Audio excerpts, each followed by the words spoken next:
This is actually shocking to me.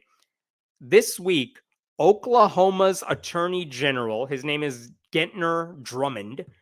Imagine stereotypically, what do you think Oklahoma's Attorney General is like?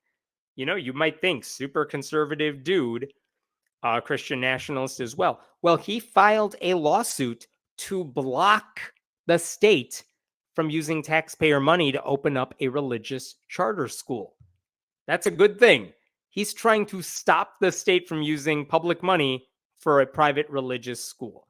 That's incredible. I'm going to show you that lawsuit in a second. But just to give you a brief background on this, because I have talked about this before, a few months ago, Oklahoma has something called the Statewide Virtual Charter School Board, and they approved an application from a place called St. Isidore of Seville Virtual Catholic Charter School. It's slated to open next year. And there was a lot of discussion about this over the course of months. A lot of board members, few of them, said they wanted nothing to do with this. It was a horrible idea. It was illegal. But two of them out of the five were like, this sounds great. And then one of the other three board members was replaced by another right-wing hack. So they had the 3 votes that they needed to move this forward. Also along the way, Ryan Walters, who's the superintendent of public education in the state, kept telling this board, you got to make this happen. This is good. Ryan Walters, famous Christian nationalist in the country. So he was pushing them to do it.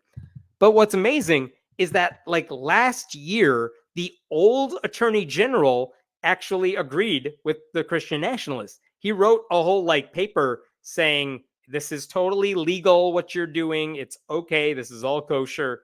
Go ahead and move forward with it. Gentner Drummond, the current attorney general, beat that guy in a Republican primary last year, and then he won the general election very easily because it's Oklahoma. And what's amazing is after he took office, he actually said, hey, you know what the last guy wrote about the charter school? Well, I'm going to take that and I'm just going to rip it up. Doesn't count anymore. I withdraw that thing that he wrote, and I'm going to submit my own argument that this is a horrible idea. You should not move forward with this. Now, did the state listen to him? Did that board listen to him? No, they did not. They voted to approve it, and Ryan Walters was very happy. And actually, right after they approved it a couple months ago, church-state separation groups chimed in and decided to file a lawsuit over it. So this was in August. Americans United for Separation of Church and State, ACLU, a place called the Education Law Center, FFRF, they said they were suing the state to block the funding of the Catholic charter school because they called it a full-on assault on church-state separation and public education. It's a 70-page lawsuit, goes after every member of that virtual school board. And basically what one of the plaintiffs, one of the group's leaders said, it's hard to think of a clearer violation of the religious freedom of Oklahoma taxpayers and public school families than the state establishing a supposedly public school that is run as a religious school. So, right on. That was in August. We're still waiting to see how that plays out. I feel like it's an uphill climb. But what's amazing now is, like I said, the Oklahoma Attorney General this week has jumped into the mix. This is from his state website.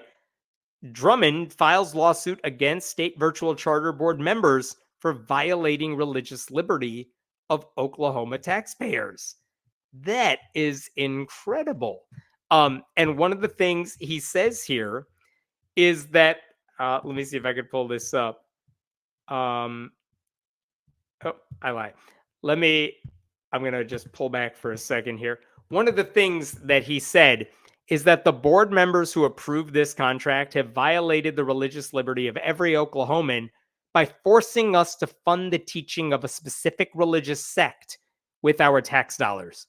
And then, because he is a Republican in Oklahoma, he said, today, Oklahomans are being compelled, here we go, to fund Catholicism. Oklahomans are being compelled to fund Catholicism. Because of the legal precedent created by the board's actions, tomorrow we may be forced to fund radical Muslim teachings like Sharia law. Like, calm down, dude. That's not where this is going. We're worried that a lot of public money that Oklahoma public schools need is going to be siphoned off by these religious schools. I'm not worried about Sharia law. But okay, you're right on principle. But check out one part of this lawsuit, which I really thought was interesting, because he didn't go that far in the actual lawsuit. Here you go. This is from his actual case. Make no mistake, if the Catholic Church were permitted to have a public virtual charter school, a reckoning will follow in which this state will be faced with the unprecedented quandary of processing requests to directly fund all petitioning sectarian groups.